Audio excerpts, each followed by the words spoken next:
just recently on January 31st, I believe it was, put out approximately a 7-minute video where she announced a new gender and transsexual policy that was happening in the province. We won't play the entire clip because, like I said, it's about 7 minutes. But I thought it was, it seemed very motherly. It was a very loving, authentic video that expressed just care and appreciation for the youth who are struggling with the complexities of their identity.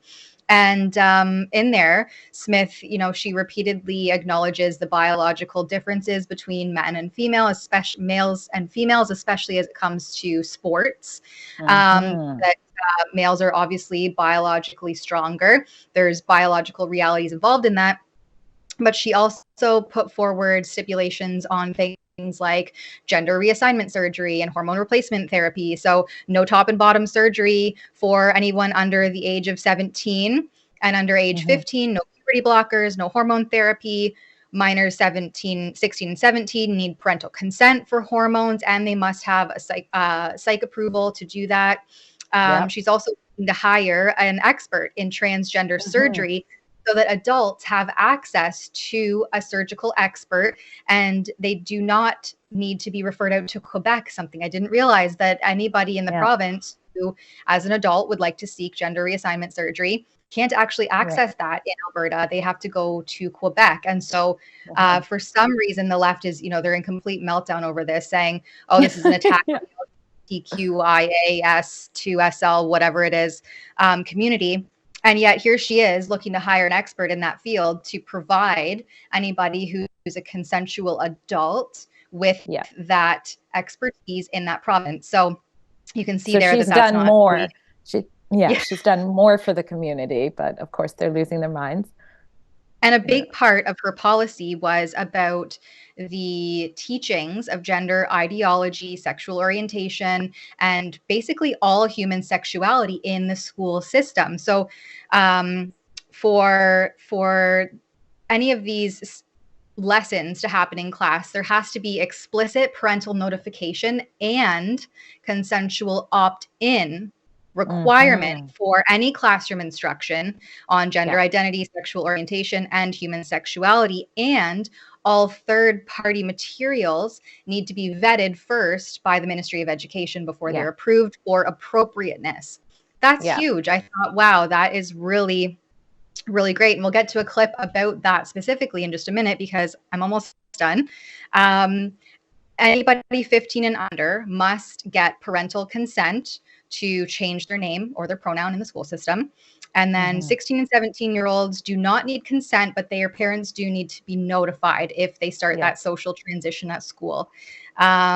She's instituting a counseling project specifically to help people navigating, again, the complexities around gender and identity, and will be developing and specifying women's only sports organizations, and perhaps, if needed, expanding the co-ed or gender neutral division. So I think this is great. I think it's a really a happy medium if the left would actually pay attention to what she said instead of just having a complete meltdown and taking this as some sort of hateful attack.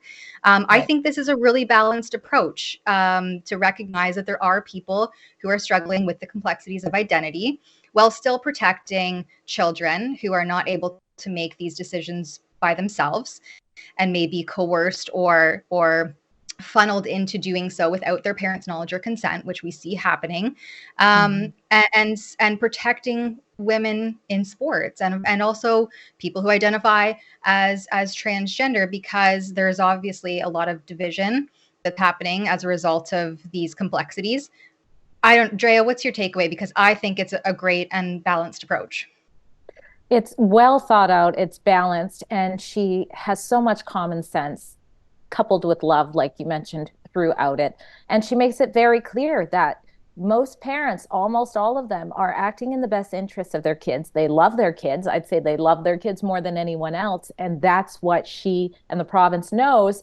But in the small cases, the few cases, if a parent does happen to become abusive to a transgender child, then child protection laws will be strictly enforced. And that's another thing. The left is losing their mind here. And we're going to show a little bit of clips of that. Actually, we can throw to one and talk about it a little bit more. This is my favorite response because, of course, there was a whole slew of questions from reporters after she did a press release the following day after she had released that video. This was my favorite response. Again, just so much common sense. Let's play it. I mean, I can already hear the school officials just dreading the paperwork required to opt every single student into every single lesson that touches on sex education, gender identity, and sexual orientation. I mean, some people might predict that teachers would now avoid those lessons to get around that extra work when they're already so busy. So can you explain why making it harder for children to learn about sexual health is a benefit? Well, I guess if teachers are indeed talking to kids about sex every single day, every day of the school year, then I guess that this policy has demonstrated why we need to put it in place. But if, as I suspect, there is structured education on structured days, then I don't think it's a hardship for schools to say, this is the day that we're going to be discussing issues of sexuality, sexual orientation, and gender identity. It shouldn't be onerous. It actually should be fairly straightforward to be keeping parents in the loop on these issues.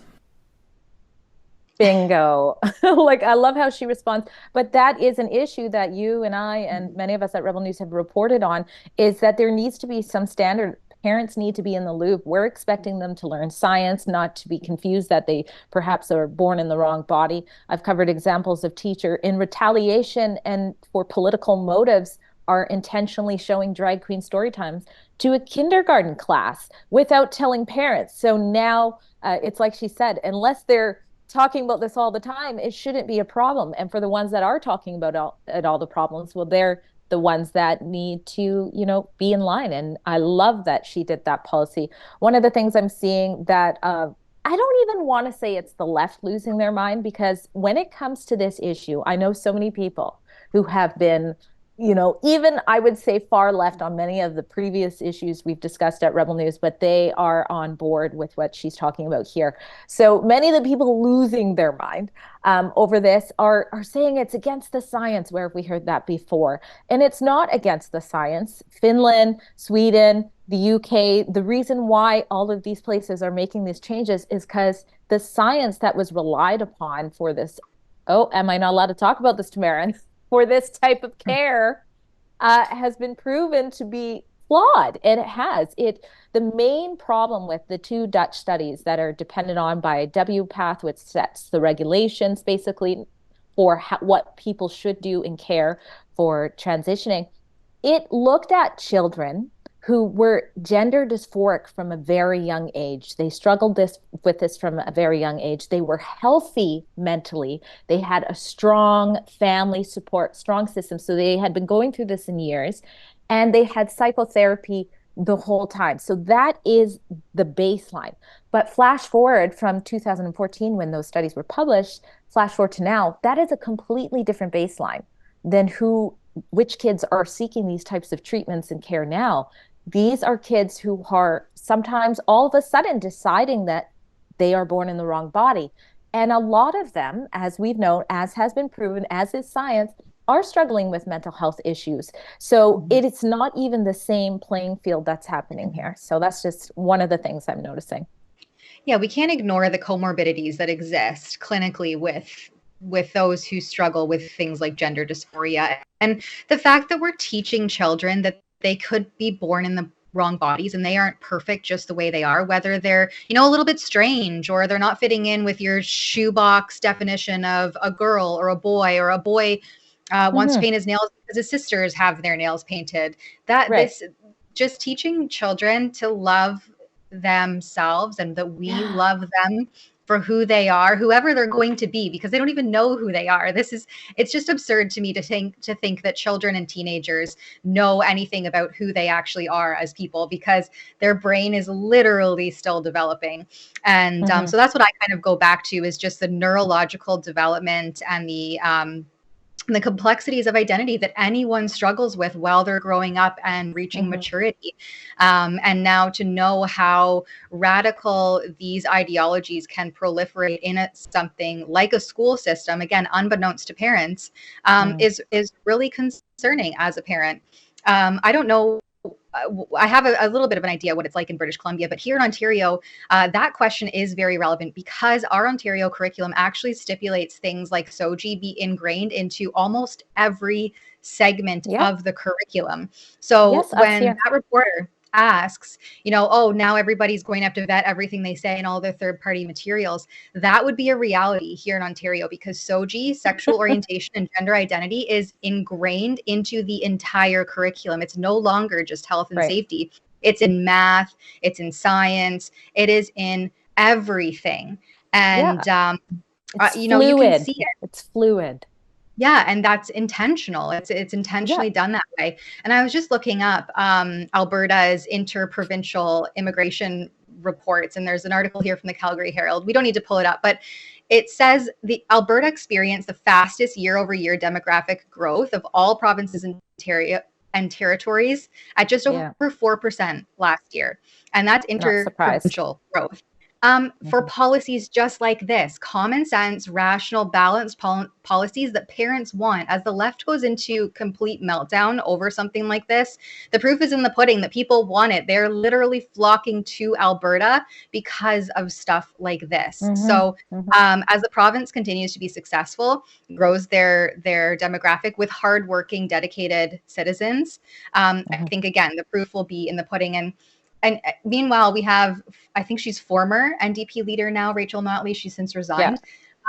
But we have a clip here of her where she calls this an extremist she accuses Smith of using extremist politics and calls this pandering to the most extreme elements of her party, which apparently is the vast majority of Canadians who agree that parents should be told things like if their kid wants to socially transition at school. Yeah, so extreme. If their child has a completely different identity. I'm very troubled by what they're talking about. There are complex issues in there, but they have reached in to an area that is broad and complicated around ensuring that a whole range of medical interventions are managed in a way on a sport by sport basis that ensures competitiveness. They've reached in and pulled out one example and lifted it up as the dog whistle that this is really meant to be. And so it's very inconsistent. And and the starting point for me is that a trans woman is a woman and a trans man is a man. And this is an issue that Danielle Smith is pursuing because of extremist politics, not because there's a massive call for it amongst Albertans right now. I can tell you that. I really believe that this push is the approach to the sports issue is, as I said, it's not even broad-based and thoughtful. It is very targeted and irrational in its targeting. It doesn't even make sense.